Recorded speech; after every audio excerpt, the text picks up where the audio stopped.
My husband cheated on me in our 10-year-old relationship with a surrogate who was carrying our child and thought that he could hide it forever. He was a fool. I, 33F, never thought I'd be in this situation, but here I am, questioning my marriage and feeling lost. This is a long and complicated story, so please bear with me as I try to explain everything. I come from a wealthy family.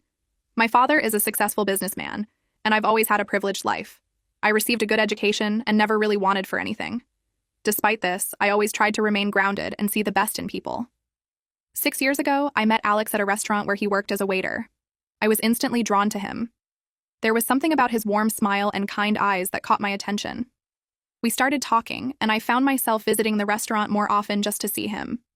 As we got to know each other, I learned about Alex's background. He was an orphan who had faced many challenges in life.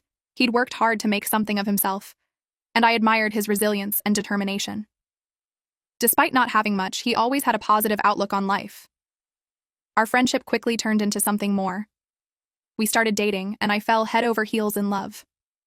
Alex was different from anyone I'd ever met. He was kind, hardworking, and genuine.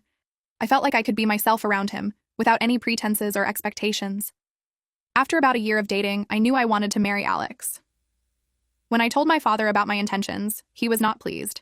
He warned me against rushing into marriage, especially with someone from such a different background. He was concerned that Alex might be after my money or social status.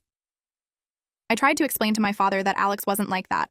I told him about Alex's character, his work ethic, and how he made me feel. But my father remained skeptical. He told me that if I insisted on marrying Alex, I should at least protect myself with a prenuptial agreement. The idea of a prenup felt offensive to me.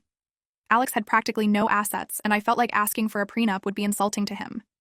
It felt like I was putting a price tag on our love. I argued with my father about this, but he was adamant.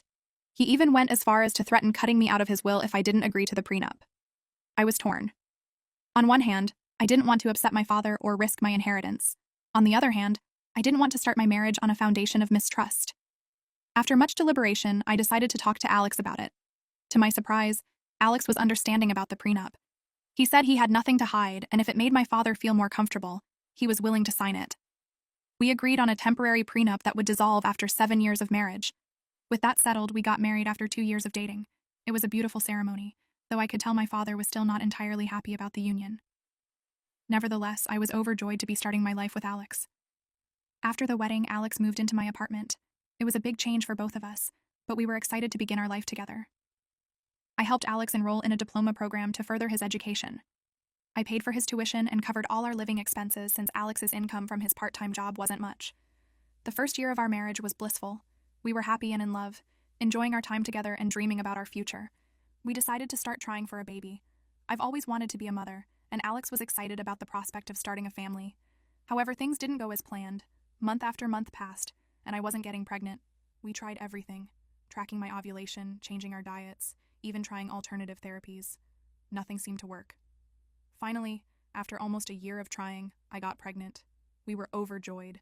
We started making plans, thinking of names, and imagining our life with a baby. But our happiness was short-lived. In the 4th month of my pregnancy, I miscarried. The loss was devastating. I felt like a failure as a woman and as a wife. Alex tried his best to comfort me, but I could see the disappointment in his eyes too. We decided to see a fertility specialist to understand what was happening. After numerous tests and consultations, we received heartbreaking news. Due to some complications, I would not be able to carry a baby to term. The doctor explained the risks and advised against trying to conceive naturally. I was crushed. I fell into a deep depression, withdrawing from Alex and everyone else.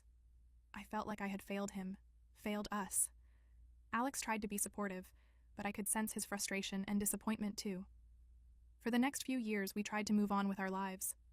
Alex completed his diploma and started looking for better job opportunities. I continued working at my father's company, trying to lose myself in work to forget about my inability to have children. After 5 years of marriage, Alex brought up the idea of surrogacy. He had been researching alternatives and thought this might be a good option for us. At first, I was hesitant. The idea of another woman carrying our child felt strange to me, but as Alex explained more about the process, I started to warm up to the idea. We visited a fertility clinic and began the surrogacy process. It was a long and complicated journey, involving numerous medical procedures and legal consultations. We also had to find a suitable surrogate. That's when we met Tanya, 28F. She was young, healthy, and had successfully carried a child before. Tanya needed money for her father's medical treatment, which is why she had decided to become a surrogate. We felt an instant connection with her and decided she would be the perfect surrogate for our baby. We used my egg and Alex's sperm for the surrogacy. The process was successful and Tanya became pregnant with our child. I was overjoyed but also nervous. I wanted to make sure everything went perfectly. I asked Tanya to move into our apartment for the duration of the pregnancy. I wanted to be able to monitor her health and make sure she was comfortable. Tanya agreed, and we set up a room for her in our home.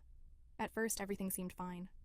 I treated Tanya like a sister, taking care of her needs and accompanying her to all her doctor's appointments. Alex was supportive too, though he seemed a bit uncomfortable with the new living arrangement. As the pregnancy progressed, I noticed Alex becoming more distant. He started working longer hours and seemed distracted when he was home. When I asked him about it, he said he felt awkward with Tanya in the house. He said it was strange to have a pregnant woman around who wasn't his wife. I tried to understand his perspective and not worry too much about it. I focused on preparing for the baby's arrival, setting up the nursery, and making sure Tanya was comfortable. After 9 months, Tanya gave birth to a beautiful baby girl. It was one of the happiest moments of my life. Holding our daughter for the first time, I felt a love I had never experienced before. Alex seemed happy too, though I noticed he was a bit reserved with the baby at first. I asked Tanya to stay with us for a few more months to help with the baby. She agreed, and we fell into a routine of caring for our newborn daughter. I was exhausted but happy, finally feeling like I had the family I had always dreamed of. But as the weeks passed, I started noticing some strange things. Alex and Tanya seemed to have developed a close bond. They often had inside jokes that I didn't understand, and I sometimes caught them whispering to each other when they thought I wasn't looking. I tried to brush off my suspicions. After all, they had spent a lot of time together during the pregnancy while I was at work. It was natural that they would become friends, right? But a nagging feeling in my gut told me something wasn't right. One night, I woke up to check on the baby and found Alex's side of the bed empty. I heard voices coming from the kitchen and went to investigate. I found Alex and Tanya sitting close together at the kitchen table, talking in hushed tones. They jumped apart when they saw me, looking guilty. When I questioned Alex about it later, he said Tanya had been having trouble sleeping and he was just keeping her company. But something about his explanation didn't sit right with me. I started paying more attention to their interactions. I noticed the way Alex's eyes would linger on Tanya, the way they seemed to gravitate towards each other in a room. There was a tension between them that I couldn't explain. I've been racking my brain trying to figure out what to do. Am I overreacting? Am I seeing things that aren't there because of my own insecurities? Or is there really something going on between my husband and our surrogate? Part of me wants to confront them both, to demand the truth, but another part of me is terrified of what I might discover. What if my suspicions are true? What would that mean for our marriage, for our daughter? I feel like I'm going crazy. I can't sleep, I can't eat. I'm constantly on edge, watching their every move, trying to catch them in the act. This isn't the person I want to be, but I don't know how to stop these thoughts. I've considered talking to my father about this, but I'm afraid of what he might say. He never fully approved of Alex, and I'm worried he'll use this situation to say I told you so. I'm also worried about what this could mean for our daughter. If Alex and Tanya are indeed having an affair, how will that affect our little girl? She's innocent in all of this, and the thought of her growing up in a broken home breaks my heart. I've thought about hiring a private investigator to get to the bottom of this, but that feels like a betrayal of trust. If I'm wrong, and Alex finds out I've been spying on him, it could irreparably damage our marriage. I've also considered suggesting that Tanya move out, but I'm afraid that if there is something going on, they'll just find ways to meet in secret. At least with Tanya living with us, I can keep an eye on things. I feel like I'm at a crossroads, and I don't know which way to turn. Should I confront Alex and Tanya? Should I try to gather more evidence? Should I just trust my husband and ignore my suspicions? I never thought I'd be in this position. When I married Alex, I thought we'd have our happily ever after. I stood by him when my father disapproved. I supported him through his education. I went through the heartbreak of infertility with him. And now, just when we finally have the family we've always wanted, I find myself questioning everything. I would appreciate any advice or perspectives on this situation. I feel so alone and confused, and I don't know who to turn to. Thank you for reading this far, and for any insights you can offer. Update. It's been 6 months since I last posted, and a lot has happened. I wish I could say things got better, but unfortunately, they got much worse. I'm still in shock over what transpired, but I'll try to explain everything as clearly as I can. Our daughter was born healthy and beautiful. The first few months were a whirlwind of sleepless nights, diaper changes, and adjusting to life as new parents. Tanya continued to live with us, helping with the baby. I was grateful for the extra help, but I couldn't shake the uneasy feeling I had about her relationship with Alex. I tried to push my suspicions aside and focus on our new family. I threw myself into motherhood, cherishing every moment with our daughter. Alex seemed to be warming up to fatherhood too, but there was still a distance between us that I couldn't explain. One day, I was supposed to work late. I had a big project due, and I told Alex I wouldn't be home until after dinner. However, I managed to finish my work earlier than expected. I decided to surprise everyone by coming home early. When I arrived home, I immediately sensed something was wrong. The house was too quiet. As I walked in, I heard our daughter crying from her nursery. The cries sounded distressed, like she had been crying for a while. I rushed to the nursery and found our baby girl red-faced and wailing in her crib. She was clearly upset and had been left unattended for some time. I picked her up, trying to soothe her, all while wondering where Alex and Tanya were. A sense of dread washed over me as I realized they were nowhere to be seen. I checked the living room, the kitchen, and even Tanya's room, but they weren't there. With my heart pounding, I approached our bedroom. As I got closer, I heard muffled sounds coming from inside. I pushed the door open, and what I saw shattered my world. Alex and Tanya were in our bed, intimately entangled. They were so engrossed in each other that they didn't even notice me at first. I stood there, frozen in shock, unable to process what I was seeing. When they finally realized I was there, chaos ensued. Tanya scrambled to cover herself, her face a mix of fear and guilt. Alex jumped up, fumbling for words, trying to come up with excuses that made no sense. I couldn't speak. The betrayal was so overwhelming that I felt physically ill. I just stood there holding our crying daughter as my world crumbled around me. When I finally found my voice, all I could say was that they needed to leave. I told them to pack their things and get out of my house immediately. I needed time to think, to process what had happened. Alex tried to explain, to make excuses, but I couldn't bear to hear it. I took our daughter and left the room, giving them time to get dressed and pack. I sat in the nursery, holding our baby close, trying to calm both her and myself. An hour later, they were gone. The house felt empty. I couldn't believe how quickly my life had fallen apart. Over the next few days, I was in a daze. I called in sick to work and focused on taking care of our daughter. I couldn't eat or sleep. Every time I closed my eyes, I saw them together in our bed. Alex tried to call and text me multiple times, but I couldn't bring myself to respond. I needed time to figure out what I wanted to do. After a week, I finally agreed to talk to Alex on the phone.